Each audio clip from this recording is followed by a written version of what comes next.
రెడ్డి గారు ఈవీఎంలతో గెలిచారన్నారు. దానికి వాళ్ళు గతంలో హ్మ్. 151 సీట్లు వచ్చినప్పుడు వాళ్ళు కూడా ఈవీఎంలతో గెలిచారా? ఒకటి. రెండోది హ్మ్. ఇప్పుడు చేసిన 2 సంవత్సరాల పరిపాలన గురించి చెప్తున్నారన్నారు. గతంలో కోవిడ్ టైంలో ప్రపంచం అంతా చూసిందన్నారు. ఏది జగన్మోహన్ రెడ్డి గారి ప్రతిభ వైపు ప్రపంచం అంతా చూసిందని చెప్పారు.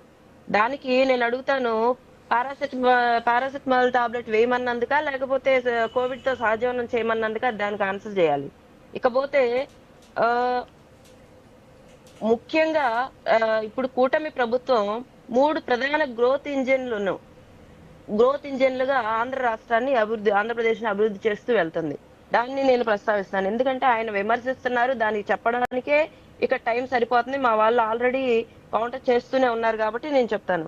ఇక్కడ 3 ప్రధాన గ్రోత్ ఇంజిన్లు అంటే విశాఖపట్నం ఐటీ హబ్‌గా విశాఖపట్నాన్ని, అలాగే రాయలసీమ మ్యానుఫ్యాక్చరింగ్ యూనిట్‌లుగా, అలాగే తిరుపతి సత్యవీడులో మనం చూసాం మొన్న రాయల్ ఎన్‌ఫీల్డ్ మ్యానుఫ్యాక్చరింగ్ యూనిట్‌లుగా, అలాగే అమరావతి ఏ అండ్ నాలెడ్జ్ సెంట్రల్ గా తీర్చిదిద్దుతుంది. అంటే రాష్ట్రాన్ని 3 దిశల మాటల్లో చెప్పటం కాదండి. వాళ్ళు గతంలో 3 రాజధానులు అని చెప్పి కాలయాపన చేసి ఒక్క ప్రాంతాన్ని కూడా అభివృద్ధి చేయకుండా రాష్ట్రాన్ని నట్టేట్లో ముంచి అప్పులాంధ్రప్రదేశ్ గా మిగిల్చి వాళ్ళు వెళ్ళిపోయి ఈ రాష్ట్రం మొత్తం విధ్వంస పరిపాలన మనం కళ్ళతో చూస్తున్నాం.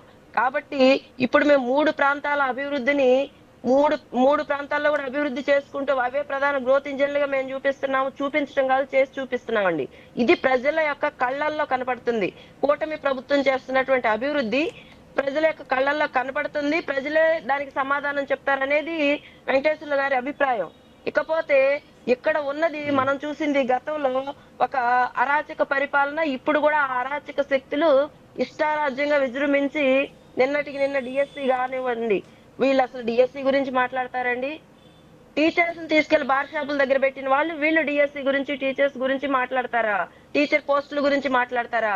గతంలో వీళ్ళు చేసిన ఆరోపణలు కూడా అదే కదా, ఒకే సామాజిక వర్గానికి డిఎస్పి పోస్టులు ఇచ్చారని చెప్పి ఆ రోజు మాట్లాడారు. ఇప్పుడే డిఎస్సిలో స్పోర్ట్స్ కోటాలో పోస్టులన్నీ కూడా ఒక్కొక్క అమ్మవారికి ఇచ్చారని 9 పోస్టులు. అందులో కూడా ఎంతమంది 9 పోస్టులు ఇచ్చిన దానికి మొత్తం ఏకంగా మొత్తం పోస్టులన్నీ కూడా కమ్మ అంటేనే ఇచ్చారన్నట్టు ఒక ఆయన కూర్చొని టీవీలో చెప్తారు, ఒక మేధావి. ఇక వీళ్ళైతే ఇదే ప్రచారం చేసుకుంటూ కాలం గడుపుతున్నారు. ఇంకా వీళ్ళు అబద్ధాలే అసత్యాలనే ప్రచారం చేస్తున్నారు కాబట్టి ఇందాక రవికిరణ్ గారు అన్నట్లు నిజం చెప్పులు విడిచేలోపు అబద్ధం ఊరంతా చుట్టేస్తుంది అన్నట్లు ప్రజల్ని అవేర్ చేయాల్సినటువంటి బాధ్యత ఉంది కాబట్టి మేము చెప్పుకోవాల్సినటువంటి పరిస్థితి అనకంటే దుస్థితి మాకొచ్చింది. ఖచ్చితంగా హ్మ్. చెప్పుకొని తీరాల్సినటువంటి దుస్థితి మాకొచ్చింది. నిజం చెప్పాలంటే పని చేసినప్పుడు చెప్పాల్సిన అవసరం లేదు. ప్రజలే వాళ్ళు చెప్తారనేది వెంకటేశ్వర్లు గారి అభిప్రాయం. అది నిజంగా విఘ్నులైన వారికి నిజమే, అది కరెక్టే. కానీ మన రాష్ట్రంలో ఉన్నది అరాచక పరిపాలన. 5 సంవత్సరాల అరాచక పరిపాలన నుండి మనం బయటకొచ్చి ఈ రోజు ప్రజలను చైతన్యవంతం చేసి మనం తీసుకొచ్చున్నాం కాబట్టి ఖచ్చితంగా మళ్ళీ ఆ అరాచక శక్తులు ప్రజల్లో తిరుగుతూ మళ్ళీ అదే అసత్యాలను ప్రచారం చేస్తున్నాయి కాబట్టి ఖచ్చితంగా వాళ్ళని చైతన్యపరచాల్సిన బాధ్యత ఉందని చెప్పి నేను అనుకుంటున్నాను. ఇకపోతే వాళ్ళు చేసింది ఏంటంటే ఇందాక చెప్తున్నారు, ఆ పోలీసులు అసలు ఏం చేస్తున్నారని చెప్తున్నారు.